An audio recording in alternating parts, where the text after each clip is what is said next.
ఈరోజు శ్రావణమాస ప్రారంభం. అందులో మొదటి శుక్రవారం కావడం ఇంకా పుణ్యకాలం. మార్నింగ్ లేచి రిక్కిని స్కూల్ రెడీ చేసి తినిపించి బ్రేక్ఫాస్ట్ అయితే డ్రాప్ చేసి వచ్చాను స్కూల్లో. చిన్న పూజ చేసుకొని ఆఫీస్ వర్క్ అయితే స్టార్ట్ చేశాను. నిజానికి మనకి పూజ అనేది ఎలా వీలైతే అలా చేసుకోవచ్చు.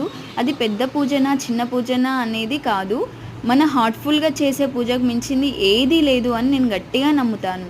పూజ అంటే కేవలం దేవుడి ముందు దీపం వెలిగించడమే కాదు, మన మనసులో వెలుగు నింపుకోవడం, మన ఆలోచనలో స్వచ్ఛత ఉండడం. ఆ వెలుగు మన పనుల్లో మన మనసులో కనిపించాలి. ఇప్పుడంటే జీవితంలో ప్రతి ఒక్కరూ బిజీగా ఉన్నాం, కానీ ఆ బిజీలో మనం మన మనసుని ప్రశాంతంగా ఉంచడమే నిజమైన ధ్యానం. ప్రతిరోజు మనకు దేవుడిచ్చిన ఓ వరం. అమ్మవారి ఆశీస్సులు ఎప్పుడు మనతో ఉండాలి. మనం కూడా నిజాయితీగా జీవించాలి. మనలోని ఆత్మవిశ్వాసం, మన మంచితనం, మన శ్రద్ధే దేవుడికి ఒక గొప్ప పూజ. Please do subscribe my channel, like, share and comment. Don't forget to subscribe.